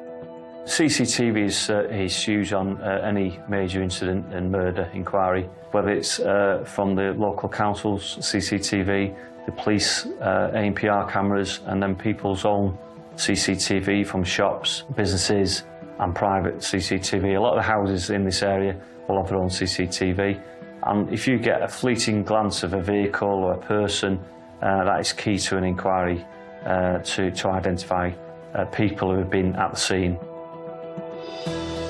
So for the police officers investigating this case, they had a bit of a break when they found the CCTV footage on King Street of Diana leaving the restaurant, but at the same time they were left slightly puzzled by her movements, which were caught on an ANPR camera, which saw her headed away from her home address in Cranage and towards the Altrincham area of Greater Manchester. What the police couldn't account for is about 45 minutes in between her leaving her friends and arriving home. So that gap in time was something that the police really needed to find out. Where was she going? Who was she seeing? Who was she meeting? That 45 minutes for the police would have been absolutely crucial because nobody could explain where she'd gone, so there was something in Diana's life that the police didn't know about. With this latest piece of information, police looked closely at Diana's phone records and noticed something suspicious. So as the officers trawled through Diana's phone records, they found a number that she'd been communicating with on a regular occurrence but had stopped doing so in January of that year. Is another suspect in their sights? That number belonged to a David Ryan, who lived in Hale in Greater Manchester. It's been several weeks since local Diana Lee was found murdered in her home in Cranage. Police have questioned and released 2 men known to Diana, and 13 days after her body was discovered, police released an e-fit. The police issued an e-fit of someone who they wanted to speak to. That individual was a person who was with the Corsa, which was seen trying to set fire to it and then made off on a push bike. It's really important that people try and recall what they were doing that day at that time, because they may have seen that offender leaving the scene. With officers waiting for tip-offs from members of the public following the release of the e-fit, and having eliminated 2 suspects that are known to Diana, detectives have also been trawling through Diana's phone and have traced a mysterious phone number. Could this be a 3rd suspect? And who is this David Ryan? And how is he connected to Diana? So as part of the police investigation, the officers went to David Ryan's house in Hale in Greater Manchester. They asked him how he knew Diana. He said in 2010 he had met her at a dancing club in nearby Bowden. He said that he had not met her since, and that was the only occasion when he had seen her. He gives an account that he knew the lady, not well, but he knew her. He met her about 2 years ago at a local dance club, and that was it really, nothing intimate, that he just knew as a fleeting acquaintance, and that's all he gave to the police. At this point, officers took a DNA swab of his mouth just to eliminate him from their inquiries. Despite this latest lead, police still have no suspect. So detectives start looking deeper into Diana's digital footprint. One of the things they looked at was her financial transactions, and it was noted that there were large sums of money missing or that couldn't be traced. And officers at Cheshire Police found a substantial amount of money that had been withdrawn by Diana, circa £60,000, whereby they had no idea where that money had gone. Straight away that gave them the lead in terms of trying to find out who that money had gone to. The large withdrawals ring alarm bells for detectives, and there is no sign of where or who the money was transferred to. But with the investigation intensifying, suddenly police make an announcement. A 47-year-old man has been arrested in connection with the murder of a Cranage businesswoman. As the inquiry progressed on the 2nd of September, the police announced to the media that they've arrested a suspect for the murder of Diane Lee. The man who was arrested is David Ryan, the man who Diana met at the dancing club in Bowden first in 2010. It was a bit of a shock to us all, really. It had only been 24 hours since David told detectives he had met Diana once. So how had he ended up in police custody? The day after Mr. Ryan had been spoken to by the police and given his DNA sample, he called the police and said that he had further information, that he did know the victim, that he'd met the victim the night before the murder, and he'd had consensual sex in her car with him. So Mr. Ryan said that he was in a relationship with this lady. He'd been for some time. He'd done work at the house. He had a conservatory window glazing company that he'd done a lot of work at the house. But why would David change his alibi? There are lots of reasons why somebody would keep a relationship secret. Now, one of the reasons is that that person is in a marriage. Things need to be kept quiet. Clearly his mind had been worrying about the DNA, that they'd taken the DNA sample and that he would be linked to the victims. So what he's done is he's tried to say that we would find his DNA once it had been examined, that he'd had sex with the day before, that he knew her and he had sex with her in the car. But it doesn't automatically say that he's murdered her, but his DNA would be found on her. Detectives acknowledge David's concern that his DNA would most likely be picked up on Diana from the night before. But they still need to rule him out as a suspect. So the police will be doing a lot of work around this new suspect whilst he's in custody, of his background. The background showed that he was a failed businessman. He spent lots of money. He liked spending money. He was buying stuff, exotic items for himself, for his family. And that shows the sort of mentality of the individual. And then that clearly links to the problems financially. He was bankrupt, business-wise. They found he was in a huge amount of debt. His business, which was a window and door conservatory business, had collapsed in June 2012. It was quite clear that he was struggling for money. David's money issues raise suspicion. On one hand, he was bankrupt. On the other, he was spending large amounts. And he'd been in a secret relationship with Diana, whose own bank accounts recently showed large amounts of money vanishing. Throughout that, there was instances of spending which didn't tally with what he had. So you're building the picture of someone who's will probably go to any means to try and support himself financially, not do the basics in life of working hard and getting money, but to get it quickly. Intense investigations into both Diana and David's financial transactions ensue, and it isn't long before a link is made. The next stage was finding out that David Ryan had basically tricked Diana into investing tens of thousands of pounds of her own money into companies that just didn't exist. This has gone on for a period of time, and Diana had committed a large amount of money into these fake schemes. Clearly, the victim was vulnerable in some respects, struck up a relationship with the offender. He would have thought probably she was a wealthy lady, she had money, he was in financial troubles, his business was going downhill, he owed money out, and she was probably a target for Mr. Ryan to take advantage of financially. Forensic evidence is then uncovered, which appears to place David at the scene of the crime. There was a footprint found at the scene of the murder in the victim's blood, so that would suggest and confirm that whoever was wearing that footwear was at the scene after the victim had been killed. And that footwear was the offender's footwear, Mr. Ryan, and the forensic evidence supported the fact that it was his footwear and couldn't have been no one else's. And it appears David Ryan has been following the case closely.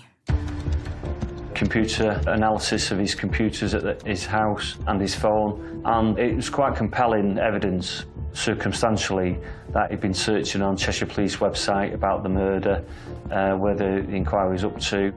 Perhaps even aware time was running out. Background checks by officers into Ryan's computer's history found that he'd searched for countries that had no extradition treaties with the UK. Somalia was named, and a number of others. So clearly this is a man who wants to, or is thinking about leaving the country because he's done something wrong. This man is now trying a way out to disappear from the country, to get away from being arrested for this awful murder.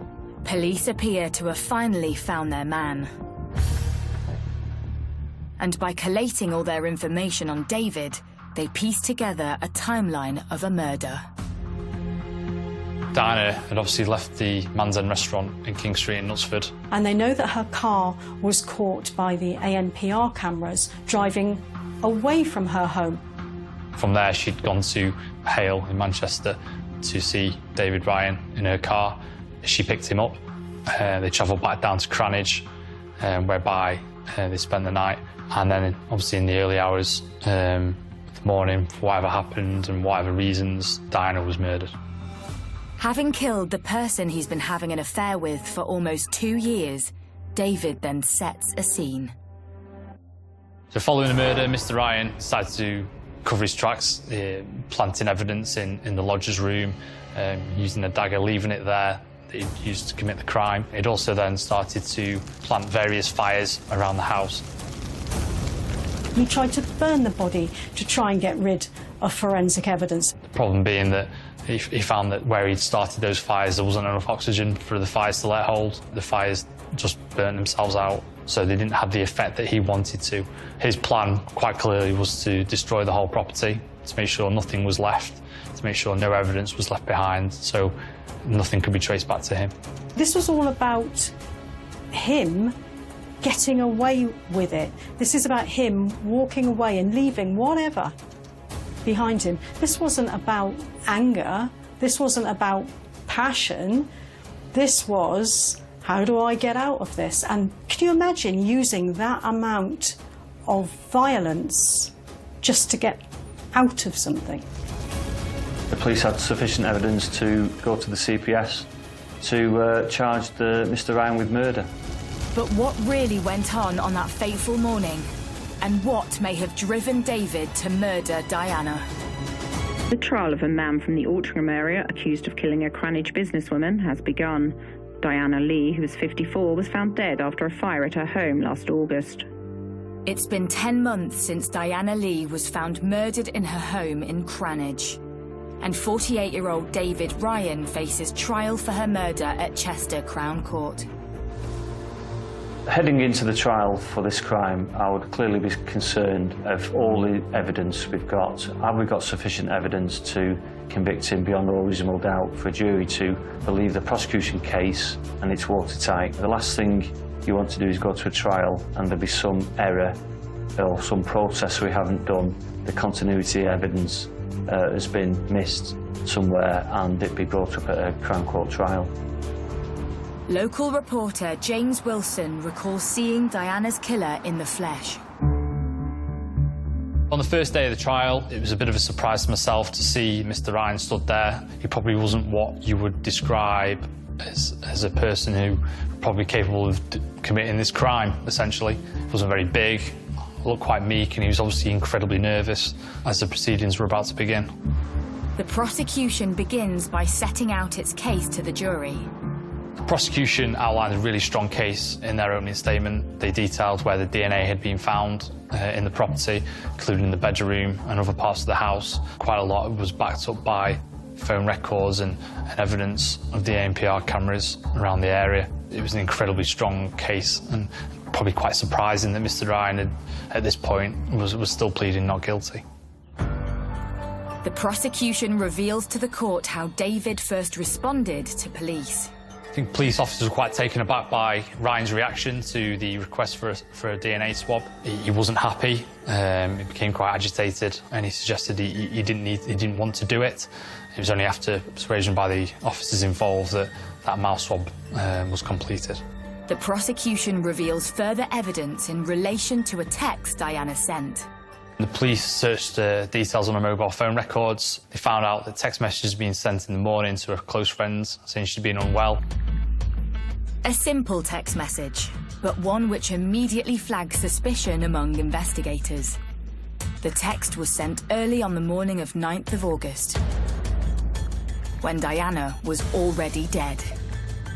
An expert gave evidence at the trial to say that was unlikely to be the victim's text message by the language used in the text message.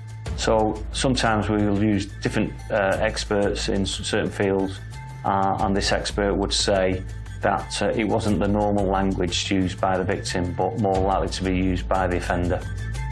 A linguistics expert tells the court that the style of the text message did not match Diana's typical style, but it did match David Ryan's. Despite hearing evidence linking David Ryan to the murder, the court hears he has no previous convictions.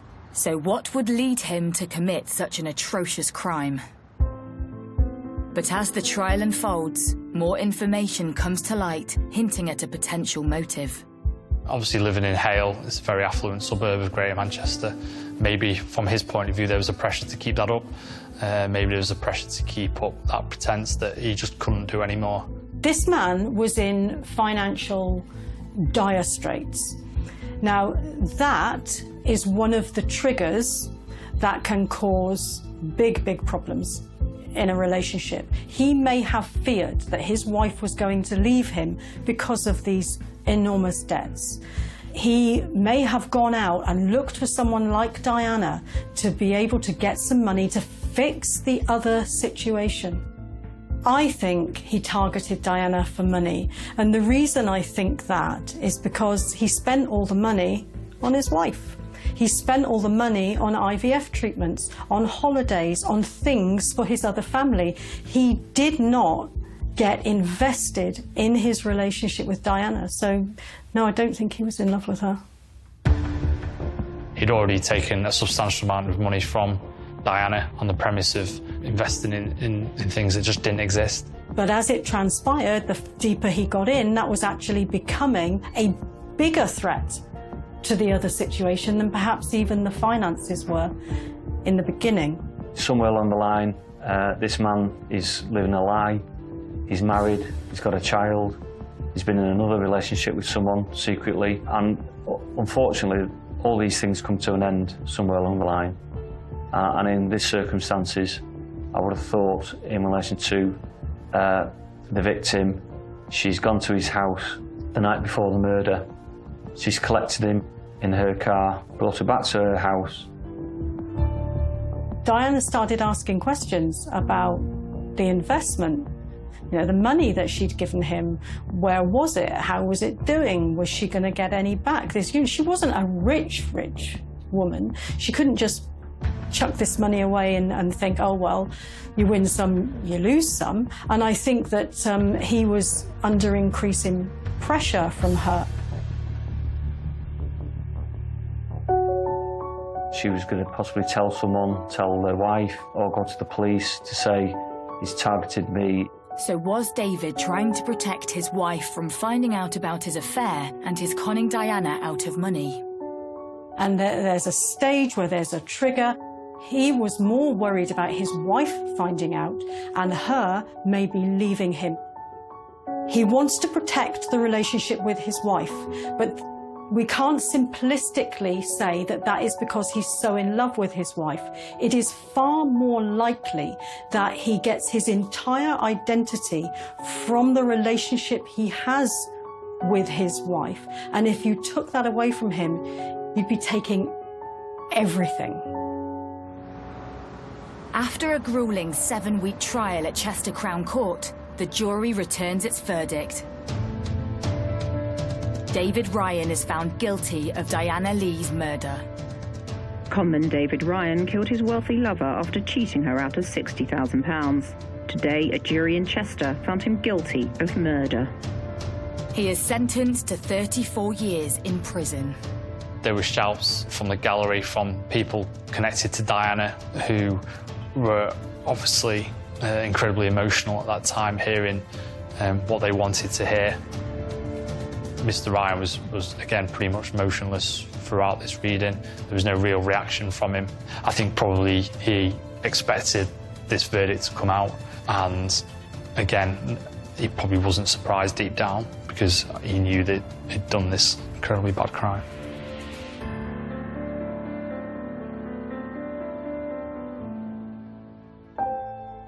I think the most awful thing about this case is how dispensable Diana was to him.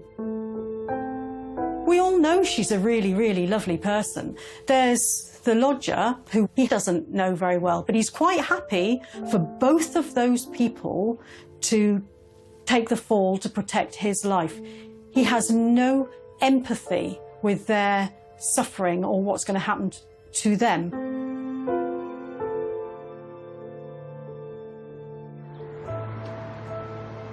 With David now behind bars, the local community look back and think why Diana, a successful and popular business owner, might have let a criminal into her life.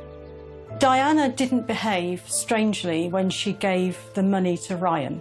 She behaved in a way that any of us would have behaved in similar circumstances with the same information.